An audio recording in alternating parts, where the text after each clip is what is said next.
सो देखिए Coulomb's law क्या कहता है, ध्यान दीजिएगा।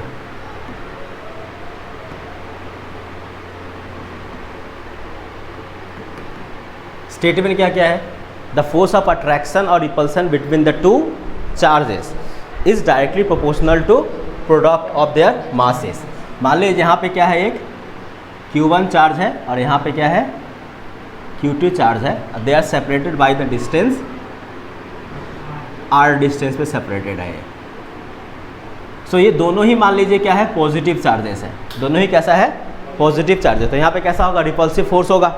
सो this repulsive force is directly proportional to product of both the charges Q1 and Q2,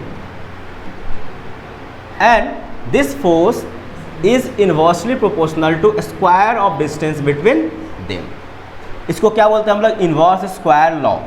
क्या मतलब हुआ इसका, इन्वर्स स्क्वायर लॉ कहने का मतलब हुआ कि आप जितना दूर जाइएगा उसके जो फोर्सेस है घटेगा, बट वो स्क्वायर में घटेगा, वो डायरेक्टली नहीं घट रहा है, ठीक है ना।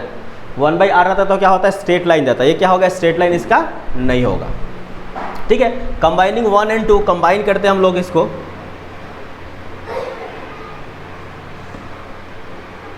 इक्वेशन 1 एंड इक्वेशन 2 क्या हो जाएगा, F is proportional to Q1 Q2 by R square, ठीक है। इसके बाद क्या करने वाले हम इसको, प्रोपोर्शनलिटी कॉन्स्टेंट लगा दीजिए, F equals to K times Q1 Q2 by R square, where K equals to क्या बताइए यहाँ पे, K equals to 1/4 pi epsilon naught. और एप्सिलॉन नॉट क्या होता है, no this is the total value of this, इसका होता है 9 इंटू 10⁹। ये एप्सिलॉन नॉट है क्या, परमिटिविटी ऑफ फ्री स्पेस। क्या है ये, परमिटिविटी ऑफ फ्री स्पेस, ठीक है। ये कितना अलाउ करता है। अब देखिए स्टेटमेंट में क्या बोला था कि it is the product of two charges and inversely proportional to square of distance between them. और क्या बोला है लास्ट में बोला कि this force act along the line of joining the two charges only 2 point, और this force is applicable for the point charges. क्या बोला था, ये फोर्स है जब पॉइंट चार्जेस के लिए होता है। तो यहाँ पे देख रहे हो आप लोग, एक स्फेयर है हमारा, यहाँ पे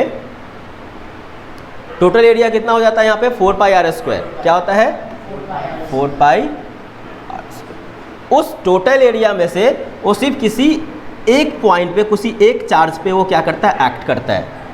सो यहाँ पे आता है, इसलिए हम लोग यहाँ पे जनरली यूज करते हैं 1/4π, 1/4π।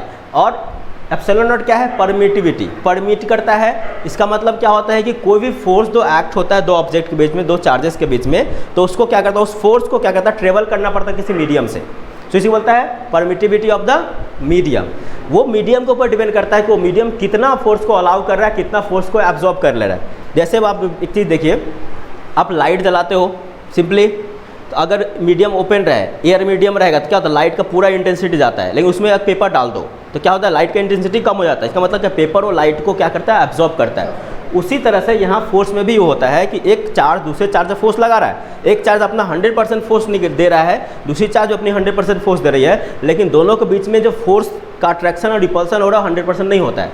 वो किसके ऊपर डिपेंड करता है कि वो किस मीडियम से पास हो रहा है, उसके ऊपर वो क्या करता है, बढ़ता और घटता है। उसी को बुलाता है यहाँ पे permittivity of the free space, ठीक है। सो ये जनरली आप लोगों का छोटा सा